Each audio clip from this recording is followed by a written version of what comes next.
How many times have you been somewhere and you just sensed deja vu? You said, seems like I've been here before. Well, let's parallel that with something else that's far more important. How many times have you been somewhere and not been aware of the fact God was there? Jacob did that in Genesis chapter 28, verse 16. You know the story. He was on the run from Esau. He'd just stolen the birthright. He takes off and he gets tired. He puts a stone for a pillow. And he awoke after he had that dream with angels going up and down into heaven. And that ladder, Jacob's ladder into heaven. And what did he say? He said, surely the Lord is in this place, and I did not know it. Isn't that an amazing concept? To be somewhere and realize after the fact, God was there, and I was unaware of it. Did you know God is with you biblically every second of your day? As a creation of God, aware of you, but as a believer, intimately concerned, affecting, programming, sovereignly controlling the circumstances of your life, walking with you, as Jesus said, lo, I am with you always, even to the end of the world.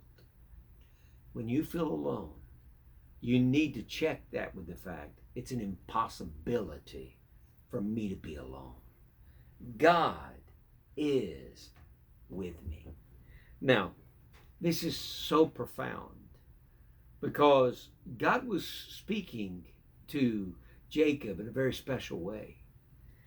But because of the hardness of his heart and because of all of his activity, he had just stolen a birthright and he was on the run and he was trying to basically fast track the agenda of his life instead of realizing God was in control of his life. It cost him 20 more years. He thought he was shrewd. Uncle Laban was a lot more shrewder. And he tricked him, gave him the wrong wife, and then he had to wait 7 more years. You know the story. But it's as if God could have said to Jacob, Jacob, I'm here. If you really want to be aware of what I'm doing and where I am, and there's so much more that you can have that you're not requesting. And we do that as Christians. I think God so many times is saying, why didn't you ask for this? I was right there with you. I was urging you. I was there in your presence, and I was trying to communicate to you. But you weren't listening, and you didn't see, and you weren't aware. The hardness of our hearts is what does that to us. Hebrews chapter 3 tells us that. Beware from the deceitfulness of sin, that your hearts not be hardened. Hardening is a process. Our arteries get hardened through a process. Too much fat in our diet or whatever. It takes months, years for that to occur.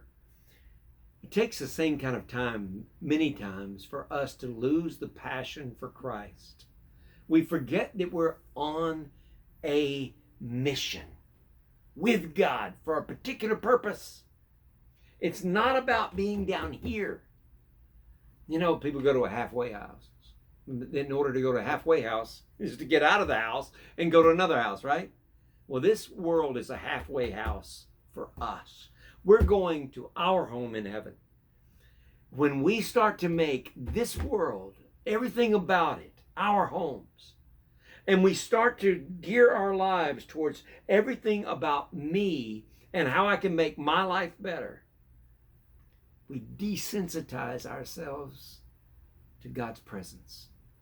And we rob ourselves of so much that God wants to give us. Don't do it. Say, God, today, make me sensitive to the fact that you're there. When I see the grass blowing and that dew and the shining of the sun upon it, it lets me know it's yours. The sky, the sun that came up this morning, it's all yours. And you're here with me. I'm not alone. God is with you. Have a great day, and may God bless you.